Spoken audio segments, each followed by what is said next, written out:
नमस्ते साथियों, आज की YouTube क्लासेस में आप सभी का स्वागत है।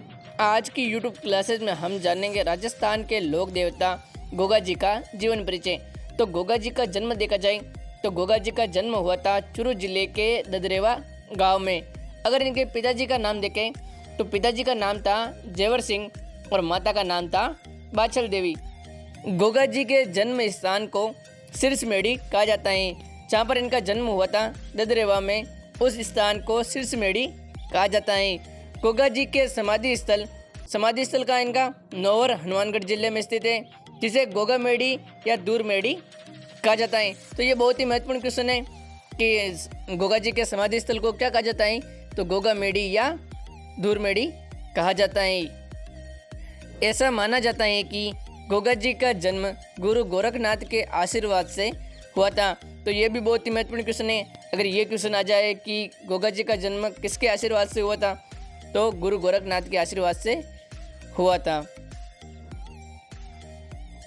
लोक देवता गोगा जी के बारे में और जानते हैं तो गोगा जी को जाहर पीर, गोगा पीर या गुग्गा के नाम से भी जाना जाता है। तो ये बहुत ही महत्वपूर्ण क्वेश्चन है कि गोगा जी को किन किन नामों से जाना जाता है, तो जाहर पीर कहा जाता है, गोगा पीर कहा जाता है और गुग्गा भी कहा जाता है। और कहीं कहीं तो गोगा जी को गोगा बप्पा भी कहा जाता है। तो ये भी बहुत ही महत्वपूर्ण क्वेश्चन है।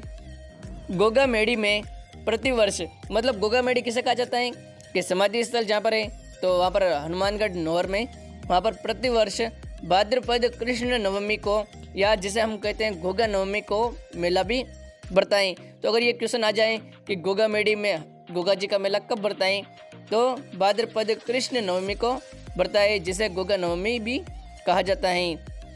जालोर में भी, किलोरियों की ढाणी में भी गोगा जी की ओल्डी नामक स्थान पर गोगा मंदिर बना हुआ है। तो ये भी बहुत ही यानी प्रसिद्ध मंदिर है, इसलिए कहा जाता है कि किलोरियों की ढाणी में भी गोगा जी की ओल्डी नामक स्थान पर गोगा जी का मंदिर बना हुआ है।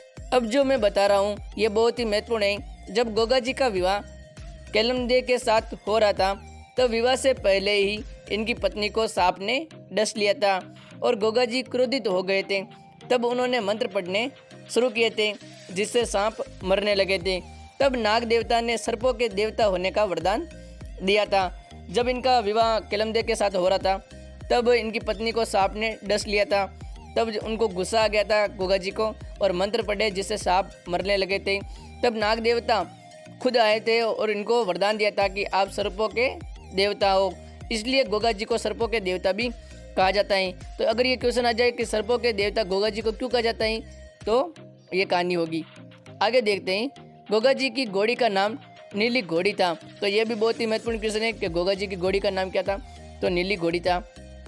गोगा मेड़ी के चारों ओर, मतलब जहाँ पर इनका समाधि स्थल बना हुआ है गोगा जी का, उसके चारों ओर का जंगल क्या कहलाता है, वणी या ओयण कहलाता है। तो ये भी बहुत ही महत्वपूर्ण क्वेश्चन है कि गोगा मेड़ी के चारों ओर फैला हुआ जंगल क्या कहलाता है, तो वणी या ओयण कहलाता है। तो ये वीडियो आपको कैसी लगी कमेंट सेक्शन में ज़रूर बताएं। तो आज की YouTube क्लासेस में बस इतना ही। अगली क्लास में फिर एक न्यू वीडियो के साथ आपको मिलेंगे। धन्यवाद।